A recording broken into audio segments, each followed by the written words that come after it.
સમાચારમાં આગળ વાત કરીશું સાબરકાંઠાથી। સાબરકાંઠાના હિંમતનગર ખાતે હુડાના નોટિફિકેશન સામે 11 ગામોનો ખેડૂતોનો વિરોધ હવે વધુ ઉગ્ર બની ચૂક્યો છે।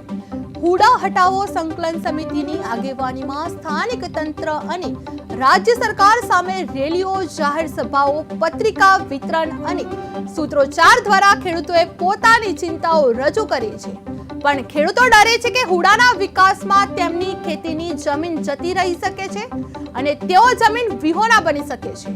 હવે આ વિરોધને વધુ પ્રભાવશાળી બનાવવા માટે 25 નવેમ્બરથી 29મી નવેમ્બર દરમિયાન હુડામાં સમાવિષ્ટ તમામ ગામડાઓમાં પદયાત્રાનું આયોજન કરવામાં આવ્યું છે।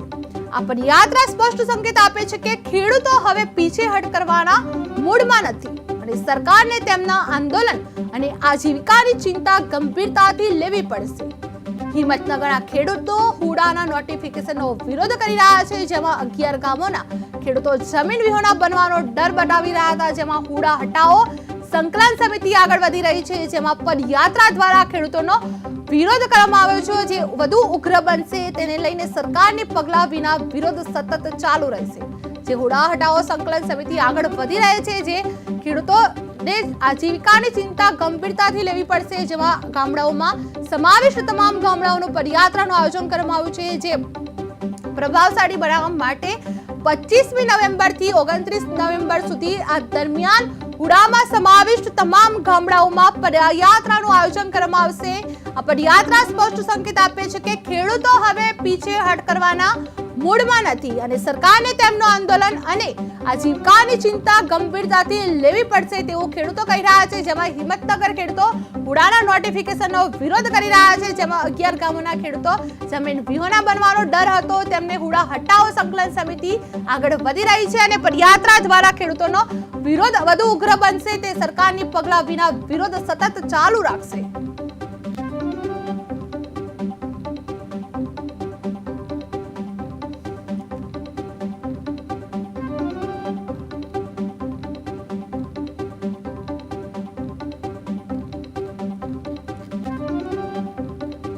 હુડા હટાવો સંકલન સમિતિ આગળ વધી રહી છે, જેમાં પદયાત્રા દ્વારા ખેડૂતોનો વિરોધ કરવાનો છે।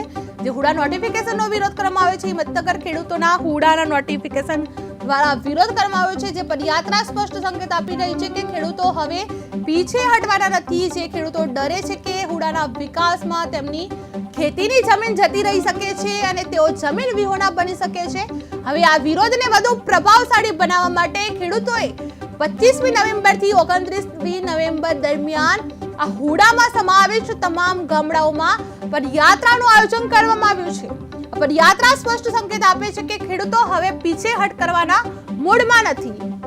સરદાર પટેલની 150મી જયંતિ નિમિત્તે અમારી હુડા સંકલન સમિતિ તરફથી એક પદયાત્રાનું મોટું આયોજન કરેલું છે અને એમાં અમારા 11 ગામની સમાવિષ્ટિવાળા તેમજ આજુબાજુના તમામ ગામો પણ આમાં જોડાવાના છે અને આખો હિંમતનગર જે દારો અમે આંદોલન ચાલુ કર્યું એ દારો ફક્ત અમે 11 ગામ જ હતા, પણ આજે આ આંદોલનની સાથે અમારો આખો હિંમતનગર તાલુકો હુડા રદ કરાવવા માટે અમારા પડખે ઊભો છે। અમારી હુડા સંકલન સમિતિના નેજા હેઠળ 11 ગામના ખેડૂતો જે હુડાનું આંદોલન ચલાવી રહ્યા છે, એમાં છેલ્લા અઠવાડિયામાં અમે મુખ્યમંત્રી શ્રી, નાયબ મુખ્યમંત્રી શ્રી અને શહેરી વિકાસ મંત્રી શ્રી કનુભાઈ દેસાઈ તથા આપણા સ્થાનિક ધારાસભ્ય જોડે મિટિંગો કર્યા બાદ અમને એમના તરફથી હુડા રદ કરવા માટેનું આશ્વાસન આપવામાં આવ્યું છે, પણ ચોક્કસ સમયગાળો કે આટલા સમયમાં રદ કરી આપીશું કે એવી કોઈ જ છણાવટ કરી નથી। જેને લઈને અમે અમારા આંદોલનને ફરીથી વેગવંતું બનાવવા માટે આ 150 સરદાર વલ્લભભાઈ પટેલની 150 જન્મજયંતિની ઉજવણી આખો દેશ જ્યારે કરી રહ્યો છે, ત્યારે અમે 11 ગામ પણ એના ભાગરૂપે એક એકતા પદયાત્રાનું આયોજન કર્યું છે। જે આગામી 25 તારીખથી અમે 11 ગામમાં પદયાત્રા